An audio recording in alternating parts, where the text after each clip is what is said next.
I was born to go into business for myself, and I was destined to find a business that would allow me to share with others my enthusiasm for things I find pleasurable. My cravings for the adventures of travel, food, and wine is what first compelled me to do what I do. In fact, like so many other entrepreneurs I've met, I'm not even sure I had much of a choice. A career in the restaurant business was going to tap me on the shoulder even if I hadn't found it first. This is not a typical business book, and it's certainly not a how-to book. I don't enjoy being told how or that I ought to do something, and I'm equally uncomfortable doling out advice without having been asked for it. What follows is a series of life experiences that led me to a career in restaurants, which has, in turn, taught me volumes about business and life. Along the way, I've learned powerful lessons and languages that have allowed me to lead with intention rather than by intuition. In the process of writing this book, I've done no research, gathered no evidence, and interviewed no one else. But I hope that admission won't stop you from enjoying it. You may think, as I once did, that I'm primarily in the business of serving good food, although food is secondary to something that matters even more. In the end, what's most meaningful is creating positive, uplifting outcomes for human experiences and human relationships. Business, like life, is all about how you make people feel. It's that simple and that hard. So that was an intro from the book I want to talk to you about today, which is Setting the Table, The Transforming Power of Hospitality in Business by Danny Meyer. So even though I read this book about a year ago and I really enjoyed it, I kind of hesitated doing an episode of Founders on it, just because I'm not sure how many people know who Danny Meyer was. As much as I'm interested in the subject of entrepreneurship and founders, I didn't know who he was till a friend of mine who's also a restaurateur recommended that I read this book. And it's really fantastic. So for the people that don't know who Danny Meyer is, people in the restaurant industry knew him as somebody that created gourmet restaurants. He owned, I think, 10 or 11 restaurants in New York City. And he's influenced a lot of the thinking about restaurant design and how to run a restaurant. And a lot of other restaurateurs look up to him, for lack of a better word. But how I was introduced to him, because I don't think I've eaten in any of his restaurants, other than Shake Shack. So like last week when I talked about Steve Jobs on the Becoming Steve Jobs podcast, Steve Jobs created one of my favorite products of all time, obviously the iPhone. And Danny Meyer also created one of my favorite products of all time. And that's the Shack Burger. After the IPO Shake Shack had a few years ago, it increased his net worth, Danny Meyer's net worth, by about $350 million. So it's by far his greatest business success. So this book, however, was published almost 12 years ago, 2006. And at that time, Shake Shack only had one restaurant. And so now, fast forward 10 years later, it's a public company. I think there's over 100 Shake Shacks all over the country. So in this book, like he said, there's a lot of things that he learned from building restaurants that are applicable to any kind of business. And that's why I want to talk to you about it today. So let me jump to this part. And it's, why don't you just do what you've been thinking about doing your whole life? And this is Danny Meyer talking about how he finally made the jump and got involved and became an entrepreneur. So at the time, he's in his early 20s. He's living in New York City, and he is a very successful salesperson for a large company called Checkpoint, and he'll reference it here. So let's go right to the book. The joy I was experiencing each day by setting my own personal and professional agenda made it increasingly clear to me that I would never go to work for someone else. Even at Checkpoint, where I officially reported to sales directors, I worked for myself out of my own walk-up apartment on the east side. I had built my own little business within a business, creating my own schedule, plotting my own tactics, and exceeding whatever goals were set for me. My dad and both my grandfathers had worked for themselves, and they were all presidents of their companies. My mother had owned her own art gallery. I had an uncontainable drive to win that was now in high gear. We're going to talk about the influence that his dad and grandfather had on the way he approached his business too, because he mentions it a bunch of times throughout the book. In late 1983, Checkpoint asked me to lead the launch of an office in London. I was at a crossroads. Working abroad was a tempting opportunity, but my dream as I was growing up had never been to catch shoplifters on any continent. Checkpoint created hardware, and I think hardware that made it easier for retail companies to stop people stealing merchandise from the store. My years at Checkpoint had been a period of great personal growth. I had learned that it was important to me and hugely enjoyable to compete in the business arena. I had learned how good it felt to earn, have, and spend my own money, and not have to ask or feel obligated to anybody else for it. I had gained a world of independence and a new self-confidence. I was in my early 20s making $125,000 a year, with no obligations except to myself. Each year, I invested a good chunk of the commissions I had earned in Checkpoint's publicly traded stock, which during my tenure there soared from around $2 to nearly $12 per share. I was earning money for and from the company, and that had felt great. But it was time to move on to something different. It was time to grow and pursue my life's career. I enrolled in Stanley Kaplan's prep course for the law boards. My new plan was to practice law as a prelude to a career in politics or public service. That was my fantasy. In reality, I was lost. The night before taking the LSAT, I had dinner at Elio's on 2nd Avenue with my aunt and uncle, Virginia and Richard Polsky, and my grandmother, Rosetta Harris. I chose not to drink wine because the test was being given early in the morning. I told my uncle, I can't believe I'm doing this LSAT thing tomorrow. I don't even want to be a lawyer. So why are you? Richard Polsky asked in an exasperated tone. You know you don't want to be a lawyer. Why don't you just do what you've been thinking about doing your whole life? What's that? I asked him. What do you mean, what's that? Since you were a child, all you ever talked about or thought about is food and restaurants. Why don't you just open a restaurant? The idea felt at the time both foreign and like an absolute bullseye. The next morning, completely relaxed, I took the LSAT, and then I never bothered to apply to a single law school. From that moment on, I was off to the races. It would be nearly 2 years before I would have a location, a name, or a menu for my restaurant. But instinctively, I knew how I would run the business. It would reflect the confluence of interests, passion, pleasure, and family dynamics that had shaped my life. So I'm going to go backwards in the book because that line where he just talked about the family dynamics that had shaped my life. Like I just mentioned, he talks about his grandfather and dad a lot throughout the book. And his grandfather was somebody he extremely looked up to for his business acumen, and his dad was more of a cautionary tale. So I want to spend a little bit of time explaining to you why that is. And I'm not going to read all the parts that he references because it is a lot. But there is this at the beginning of the book, this introduction gives you a good idea of what's going on. And this is Danny talking. My 3 most important male role models were businessmen with profoundly different business philosophies, personalities, and styles. Irving Harris was a singular man whose combining of social consciousness with business acumen was an enormous influence on me as a human being and ultimately as a restaurateur. So this is his mother's father. He graduated from Yale and he made his first fortune before he was 40 years old, having co-founded the Tony Home Permanent Company with his brother Nelson. They sold it to Gillette, the safety razor people, the Gillette Company in 1948 for what was then an enormous sum of money, $20 million. Grandpa Irving's piercing analytical business mind was radically different from my father's intuitive entrepreneurialism. Morty, as my dad was known, always had an abundance of new, imaginative ideas for companies that he would run or try to run by himself. Irving, on the other hand, invested in or acquired other people's businesses, especially when the ideas that defined these companies were compelling to him.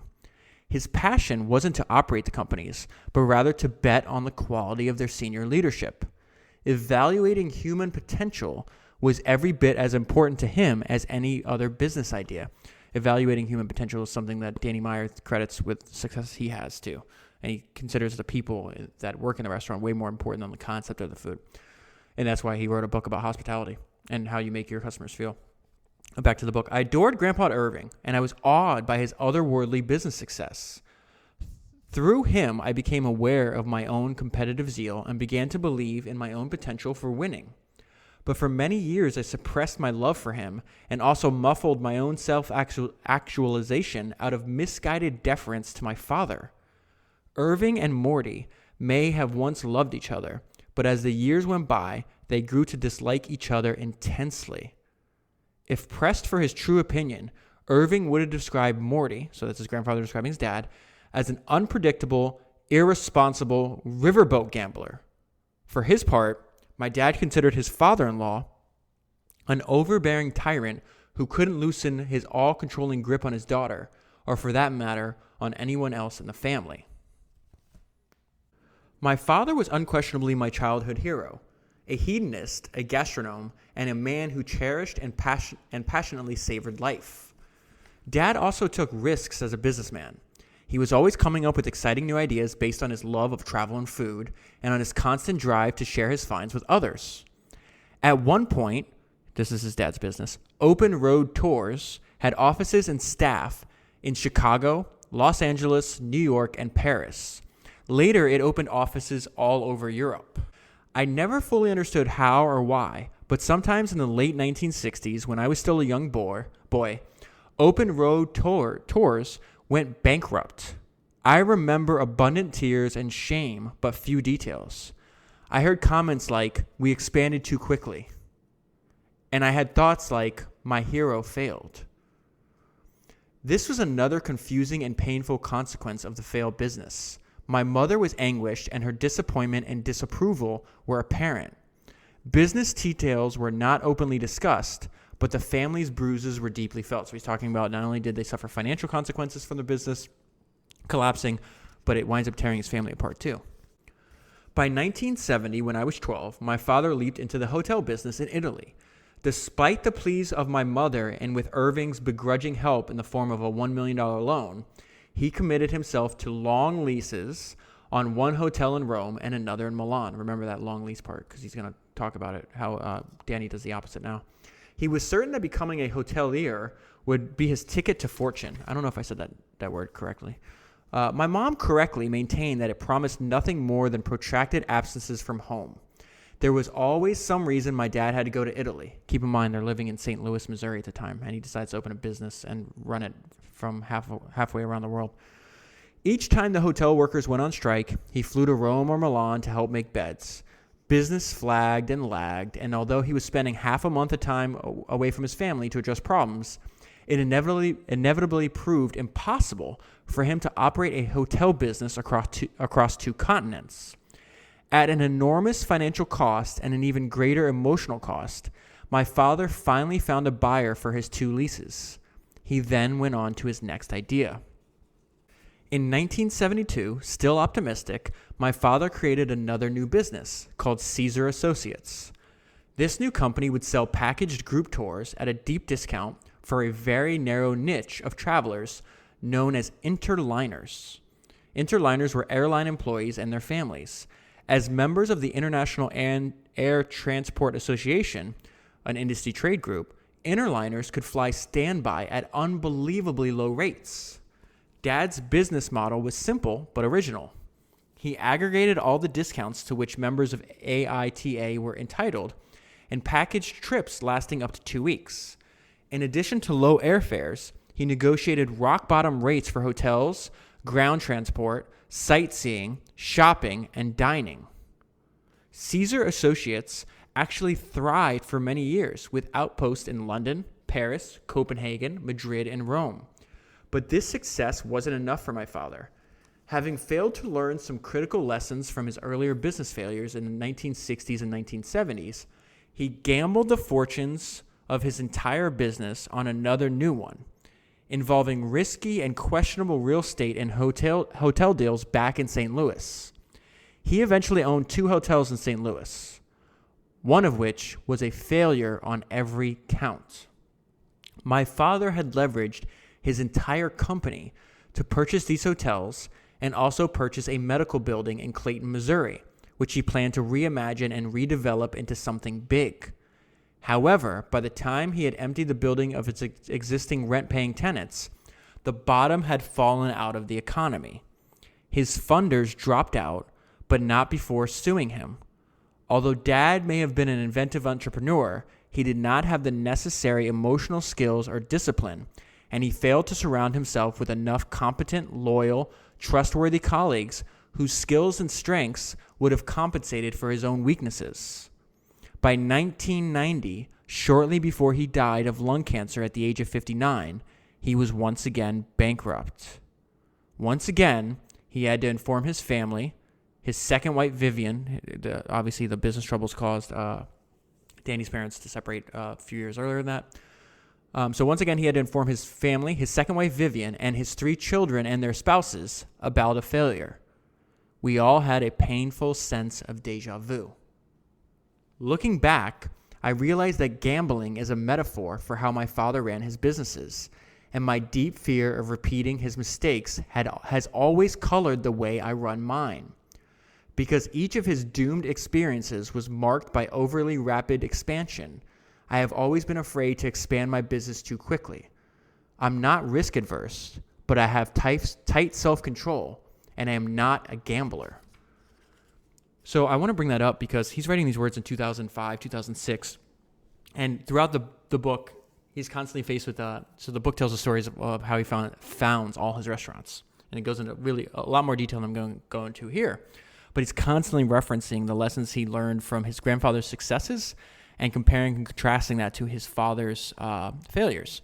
And this thing where he talks about that he doesn't, that he not only did he leverage himself, so throughout the entire book, Danny Meyer is really, really hesitant to grow because he doesn't want to wind up repeating his dad's mistakes and becoming bankrupt.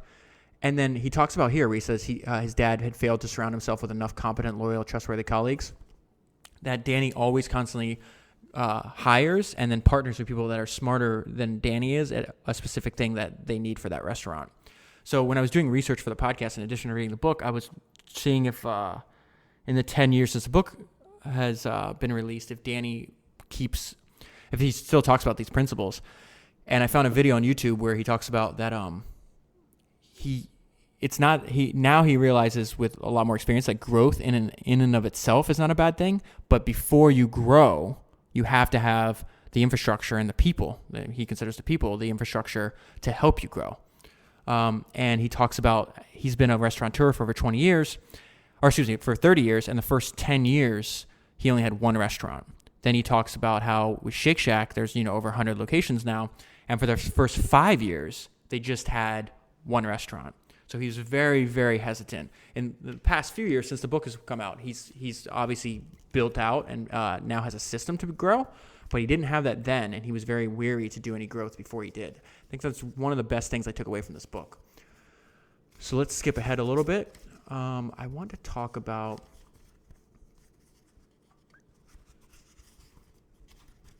okay, so there's 2 really interesting things that are on pages next to each other. The first is what he credits as one of the smartest business decisions he ever made. And then I love this idea of optionality as a non-negotiable. So let me go to one of the smart business decisions he ever made first. At this point, he hasn't opened his first restaurant. He's doing market research, and he's traveling and eating and trying to figure out what kind, what is it going to be, French cuisine? What kind of restaurant is he going to make? So he spends a few months abroad eating and learning. All right, and he's talking about that here. My time in Italy and France had provided a crucial introduction to the real work of restaurants, and nothing I had seen or learned had dissuaded me from continuing to follow my passion. I liked the kind of people I kept meeting in the business, felt blessed being around so much good food and wine, and was intoxicated with the idea of taking an unexpected career path. In my many solitary moments during those 100 days, I had an ample opportunity to contemplate, feel, and envision the kind of restaurant I now knew I had to open. One role I decided not to play myself was chef. Though I had fantasized early on about leading the kitchen, and in fact had seen being a chef as the only legitimate avenue into the business, it increasingly dawned on me that as much as I loved to cook, I was much more suited to become a restaurant generalist. My culinary education in Europe had provided the necessary foundation with which to communicate clearly about food with chefs in their own language. Firing myself as chef turned out to be one of the smartest business decisions I have ever made. And indeed realizing that he's a restaurant generalist and a founder of restaurants where he's obviously thrived at. So this is the second part. So this is right after he realized, hey, I'm going to fire myself. I'm not going to be a chef. I'm going to find a chef and I'm just going to run the business. So my flight home, and this is where he gets into something he learned. Again, you're going to see echoes of what he learned from his father. My flight home from Rome was a scribble fest. There were barely enough minutes within the 8.5 hours for all the notes I was making of my time in Europe and my plans for New York. I scoured the city, sometimes with brokers, but more often just hunting on my own for unlisted places, seeking the right place in the right location. I had 2 non-negotiable needs. I wanted to open in an emerging neighborhood, and I wanted to have the right to sign my lease to someone else if my restaurant should go out of business. Having experienced my father's bankruptcies and knowing something about how many new restaurants went belly up, I was soberly aware that failure was a real possibility. To this day, getting an assignable lease is the first piece of advice I give any new restaurateur.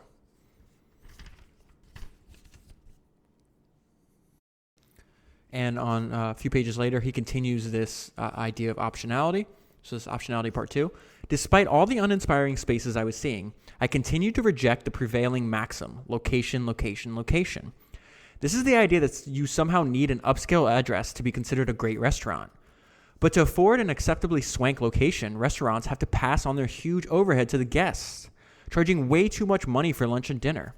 Back then, an excellent restaurant was too often confused with an expensive restaurant. I was determined to go against the grain.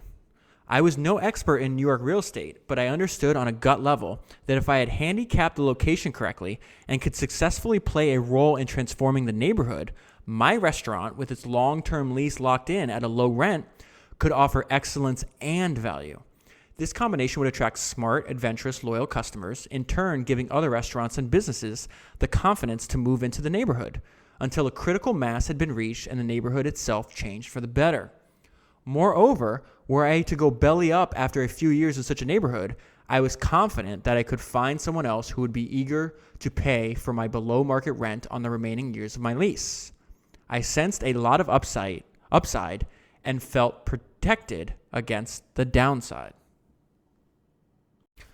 Okay, and here's a paragraph that reminds me of this theme that a lot of the books on this podcast, in their own way, reference, and it's what Tim Urban calls cook for chef. And here's Danny Meyer's take on it. I suppose at the time he's figuring out what kind of restaurant he wants to do, and he's talking about what it's going to look like, the architecture. And so Warren and Larry are the people helping him do that. I suppose I could have picked my favorite trattoria in Rome and instructed Warren and Larry to just go there and simply reproduce it in New York. Other restaurateurs have done this brilliantly. Years later, Balthazar in Manhattan's Soho district became such a perfect reproduction of a brasserie that I don't know if I pronounced that correctly, that I would almost rather go there than to half a dozen authentic brasseries I know of in Paris. That is an awesome accomplishment, but replicating something already in existence isn't where my own business or design sense has ever guided me. And skipping ahead, at this point, he's already owns a few restaurants. He's starting a new one called 11 Madison Park. And I like this idea he has about inadequate focus on core product. And here's the story of how he realized what he was doing wrong, a mistake he made, and then how he fixed it. Next door, 11 Madison Park had gotten off to a decent enough start. But the public knew that in just 4 more weeks, we'd be launching a groundbreaking restaurant called Tabla. So many people saw the more classic 11 Madison Park as the warm-up act for the main event. 11 Madison Park would have to succeed by virtue of its architectural beauty, hospitality, and solid kitchen. Conceptually, nothing about it was breaking new ground. In these early days, our lunch business at 11 Madison Park was lagging far behind our optimistic projections. But rather than explaining this sluggishness as a natural challenge of building a business from scratch, we convinced ourselves that people didn't have the time to leave their desks for lunch. We decided that the solution was to deliver beautifully designed box lunches to their office. We targeted Credit Suisse First Boston in particular, since its world headquarters were upstairs at 11 Madison. We offered a choice of 3 exquisite sandwiches, homemade potato chips, a bottle of water, and a homemade cookie. Unfortunately, very few people bought this concept, or the box lunches. We had made a fundamental mistake of trying to extend an original brand without first having established the core brand. It wasn't so much that people were tied to their desks. It was that they had no clear idea what 11 Madison Park represented as a dining experience. Was it a bistro or a grand restaurant? Was it inexpensive or for special occasions? Was it French? Was it a place for sandwiches, potato chips, and cookies? Until we had answered all those questions for ourselves, we couldn't avoid confusing our potential customers. Also, we hadn't done our homework. Credit Suisse First Boston already had a first-rate, company-subsidized cafeteria for its employees, run by an outside food service. And creating the box lunches had kept our chef, Carrie Hefferman, and the management team from focusing on what we should have been doing all along, which was improving the restaurant itself and doing the hard work necessary to build our lunch business one guest at a time. We abandoned the box lunch program very quickly and ended up with a costly inventory of 3,000 unused boxes. This is the main point. The experience was a vitally important illustration of inappropriate brand extension, wrong-headed priorities, and an inadequate focus on a core product. Fortunately, by working on the basics, our lunch business doubled within 6 months. We had found a wonderful maitre d' who was expert at recognizing guests. We worked on presenting a menu that offered enough light choices to encourage frequent dining, and we worked on speed and understanding that at lunch, time is everything. Okay, so skipping ahead, I want to talk about the start of Shake Shack, which is really interesting to me. And this whole section reminds me of this quote that Jeff Bezos is famous for saying. He's referenced it a few times. And it's his idea about the biggest oak. Everything starts with the acorn. I'm just going to read the quote that I found. And this is Jeff talking. He goes, "We know from our past experiences that big things start small. The biggest oak starts from an acorn. If you want to do anything new, you've got to be willing to let that acorn grow into a little sapling and finally into a small tree. And maybe one day it'll be a big business on its own." So while I'm reading this part to you, just keep in mind, Shake Shack is now over $1 billion company with locations all across the country. And it starts out as a hot dog cart as part of an art installation. Okay, so the inception of Shake Shack actually began with a humble hot dog cart. So there's this there's a sculptor that is doing an art installation in Madison Square Park in New York City, and it's talking about taxis and hot dogs. And to accentuate the art installation, they're looking for people to actually serve food and serve hot dogs while this is going on. So he goes, "We volunteered to give life to the project by actually operating the sculpture's hot dog cart. Small as the project was, or seemed to be, I took this cart quite seriously. I was eager to use the project as a test of enlightened hospitality. I was asking myself, whoever wrote the rule that you can't push the envelopes of excellence and hospitality for something as ordinary as a hot dog cart? Could a hot dog cart be anything more than just a hot dog cart?" So he talks about, there's an entire chapter called who wrote the rule, or whoever wrote the rule. And so Danny uses it a lot in the book. And basically, it's just another way of saying we should be operating from first principles, which I've talked about on the podcast a lot through the words of entrepreneurs like Elon Musk and Jeff Bezos and Steve Jobs and all these other guys. And so what Danny Meyer, this is Danny Meyer's version of that. And so when he's starting something, he always asks, like, whoever wrote the rule that you can't serve really good food and not be expensive, or you can't serve wine at a hamburger shack, and all these other things. Basically, just saying, hey, we can do whatever we want as long as it makes sense. Let's think what is the best way to make this business, this restaurant, and not just copy what other people are doing. So you'll see, he's like, I'm going to do a hot dog cart. And, anybody that's visited New York or any other big city, you're familiar with, there's a bunch of crappy hot dog carts everywhere. The hot dogs are just sitting there in the gross colored water. You can get, and they're basically all the same, whichever corner you're on. The product, is just a mediocre, something to stuff your face with if you're hungry. So this is his take on it. My team and I decided to feature Chicago-style hot dogs from a Chicago vendor, Vienna Beef. And we boiled it in water spiked with garlic, coriander, and bay leaves. We would serve the hot dogs on poppy seed buns, shipped especially from Chicago, with the requisite toppings: celery, salt, onions, green peppers, tomatoes, mustard, pickles, spicy short peppers, cucumbers, and neon relish. Our menu was limited, but we'd also serve bags of homemade beet-stained potato chips, fresh verbena lemonade, salty chocolate truffle cookies, and iced tea. It turned out that there was some risk. By the time this hot dog stand closed in early September 2001, we had actually lost nearly $5,000 operating the cart. While demand had been high and lines were always long, we addressed my requirement for excellence and hospitality by hiring too many people and working in a very inefficient system. So, okay, he does it. Again, it's a temporary art installation. He's just doing a hot dog cart, doesn't think it's going to turn into Shake Shack. Let's skip ahead. He realized, crap, man, I lost $5,000 on this. And he's identified what he did wrong.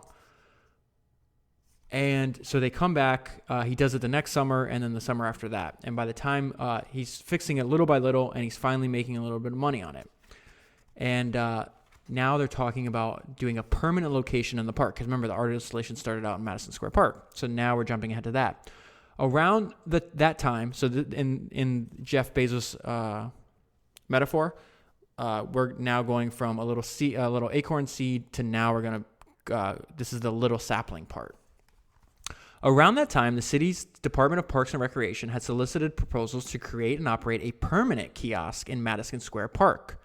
We were game, and we decided to expand on the hot dog cart and make our dream of a drive-in come alive for good and for the good of the park. So what he's talking about there is when he was a kid in Missouri, he spent almost all his weekends at Steak and Shake, which was a drive-in at the time, like a drive-in or drive-up or whatever you call it, hamburger place.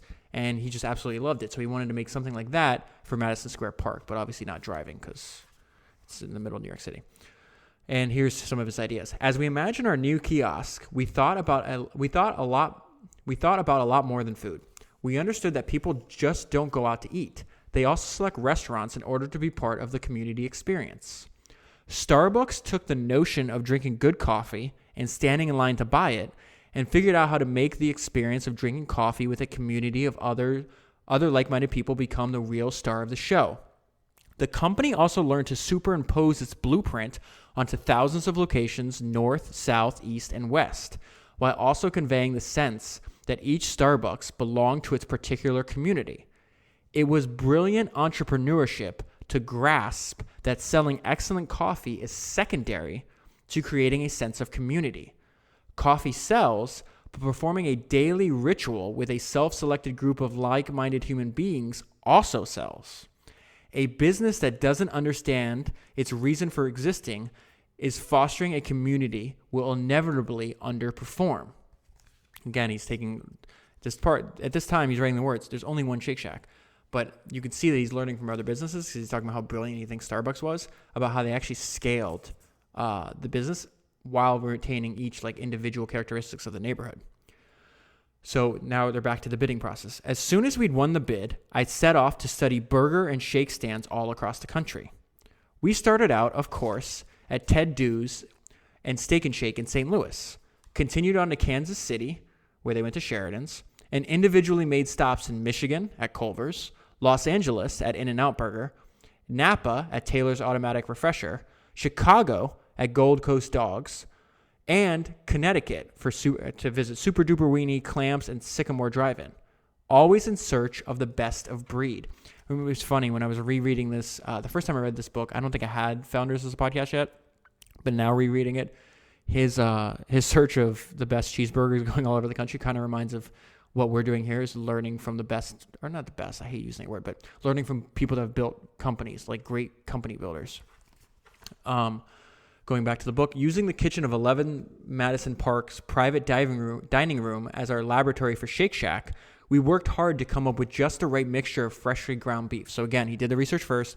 Now he's in the lab trying to figure out what am I going to take from all the stuff I like, and how am I going to put my own unique spin on it for Shake Shack. So let me say that sentence again. We worked hard to come up with just the right mixture of freshly ground beef, tasting many variations until we landed upon what we thought was the perfect ratio of ground sirloin steak to brisket. The fat to meat blend yielded a juicy, intensely beefy result. We debated what the precise size of the burger should be to the half ounce. We argued over the choice of buns, soft potato buns, tomatoes, plum, lettuce, bib, and sauce, our secret. We chose every one of our ingredients with extreme care and with an eye toward authenticity. Shake Shack was an instant success when it opened in July 2004. So again, the first Shake Shack opened in 2004. The first idea, going back to Bezos' idea of an oak starts from an acorn. The little acorn seed was back in the summer of 2001 with just a hot dog cart, right? Then year after year, it turns into sapling. Now, July 2004, first Shake Shack in Madison Square Park is open, and it's a small tree. Okay, and just so you know, if you have a Shake Shack in your where you live, you can download the Shake Shack app, and it's a way to like skip the line, because there's famously long lines at almost every Shake Shack around lunch and dinner time. But something I thought was really interesting about the app is you can permanently see they have a camera sitting out their first location in Madison Square Park, and so they embedded that in the app. So if you wanted to see like a live feed of what was going on there, that's there to this day. So we're into the small tree section. Shake Shack's instant success, July 2004. But as is often the case, the unanticipated degree of success brought new challenges. That first summer saw our team struggling to assemble and serve more than 500 different items per hour at the pickup window in a 9-hour day. That's a lot of dogs, fries, floats, cups, cones, lemonades, sundaes, concretes, burgers, iced tea, soda, beer, and wine. Yes, beer and wine. Building on our Blue Smoke experience, that's his barbecue joint in New York City, there was no way we were going to pass up the opportunity to add something to the possibilities of what one might drink with a double burger, hot dog, or bratwurst. Again, that's going back to whoever wrote the rule that you can't serve wine or beer at basically a fast food burger place, which he still does to this day. Before long, New York Magazine was calling Shake Shack Burger Heaven and wrote that our Shack Burger was the city's best burger. And this is a quote from the article, a thing of simple beauty swaddled in a wax paper jacket. I never assumed that Shake Shack's success was going to be defined by someone saying, this is the best burger I've ever had. And I definitely echo that. It is the best burger I've ever had. But I would love for it if we were fortunate enough to stay in this business long enough and continue to execute consistently well so that today's young people might one day be in a burger joint somewhere with their kids and say, the best hamburger I ever had when I was growing up was at Shake Shack.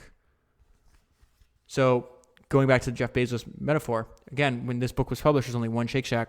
That little tree in 2004, 2005, and 2006 is now a giant oak. It's over $1 billion business and growing with over 100 different locations.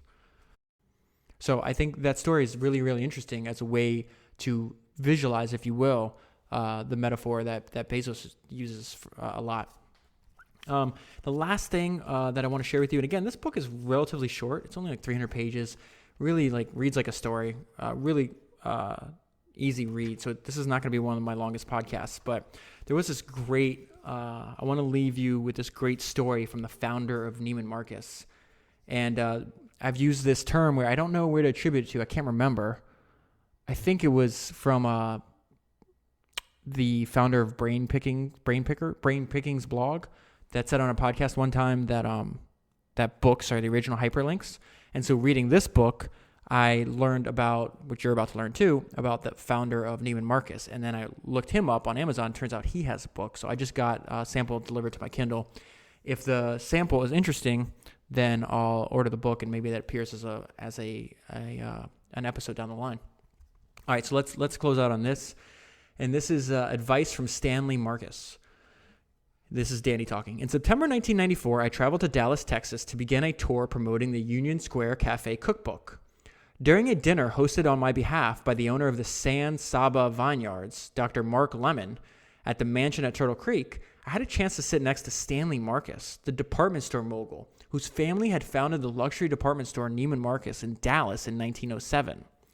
Marcus was then nearly 90, and for more than half a century, he had used his genius as a marketer and retailer to expand the Neiman Marcus chain and burnish his reputation for extraordinary service. It turned out that he was interested in meeting me too. Although he had dined at Union Square Cafe through the years, we had never had a chance to connect one-on-one. It should have been a wonderful evening. Here I was, seated next to a legendary figure whose company I admired greatly. But I was preoccupied. Gramercy Tavern had just opened in late July, and in part because of all the early media hype, it was getting knocked around in the press. I was deeply troubled by this and also by Union Square Cafe's performance. That's his first restaurant, which was wobbly. Union Square Cafe wasn't used to operating without me at the helm every minute of the day. I had betrayed my own commitment to expand only if I was certain I could do so without compromising quality there. I confessed all this to Stanley and told him that I felt guilty for traveling out of town so soon after opening Gramercy Tavern. Opening this new restaurant, I said, might be the worst mistake I ever made. Stanley set his martini down, looked me in the eye, and said, "So, you made a mistake. You need to understand something important, and listen to me carefully. The road to success is paved with mistakes well handled." His words remained with me throughout the night. I repeated them over and over to myself, and it led to a turning point in the way I approached business. The problem wasn't that I naively believed in perfection. This is another important part. Perfection is impossible in business. As a company policy, the notion of perfection can be dangerous, and the folly of pursuing it can stunt your team's willingness to take intelligent risks.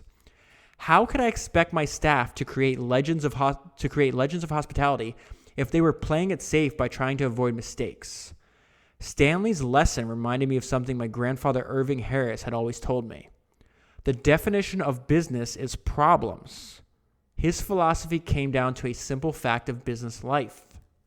Success lies not in the elimination of problems, but in the art of creative, profitable problem solving. The best companies are those that distinguish themselves by solving problems most effectively. Indeed, business is problem solving. As human beings, we are all fallible.